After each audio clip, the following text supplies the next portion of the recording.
Welcome to the Parsha Perspective. Each week, we will delve deep in a weekly Torah portion to find a practical and insightful way to enhance your daily life.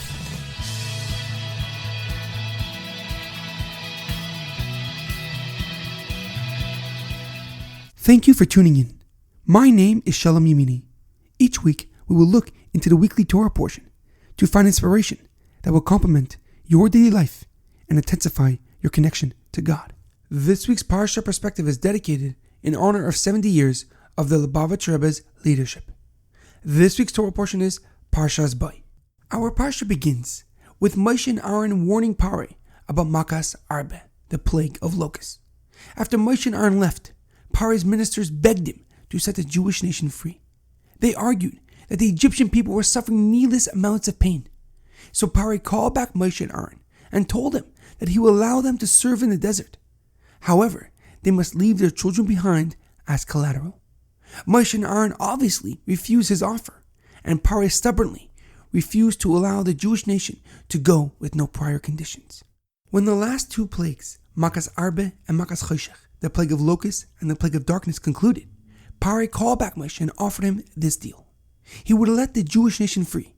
However, they would have to leave their animals behind.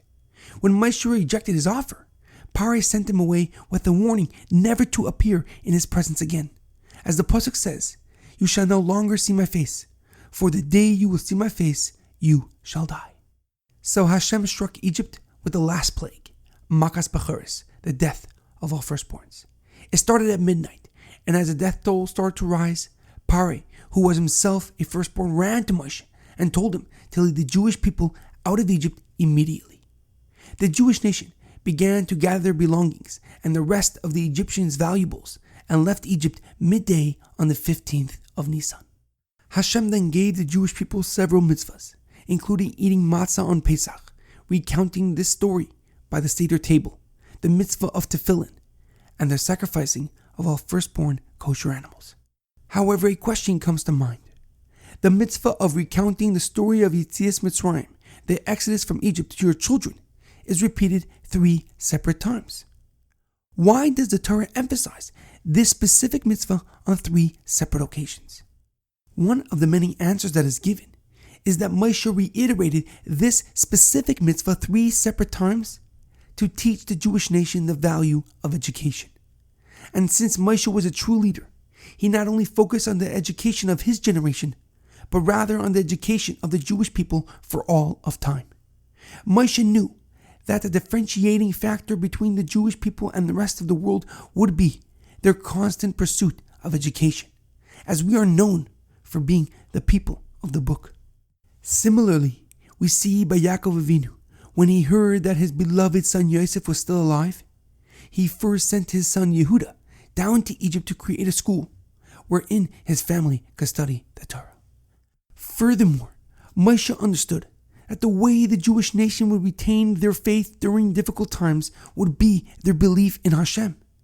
And that conviction is built by studying how Hashem freed us from slavery and chose us to be His people from amongst the rest of the nations of the world. And this is the very reason why we mention Yetzias Mitzrayim, the exodus of Egypt, every single day. From the Shema on the 6 daily remembrances to Kiddush on Friday night, we remind ourselves of God's love and compassion for the Jewish people, and hopefully inspire us to yearn and long for His revelation in this physical world. In our daily life, it is imperative that we understand that we must seek continual advancement in our education. For even the most successful people in the world study and learn constantly. Whether they go to a class or read a book, they strive for consistent growth. Because continued learning opens the mind and allows us to adapt and overcome any obstacles in our path towards success and prosperity. There's a great quote that I once heard. Education is the passport to the future, for tomorrow belongs to those who prepare for it today. Have a great weekend and good Shabbos.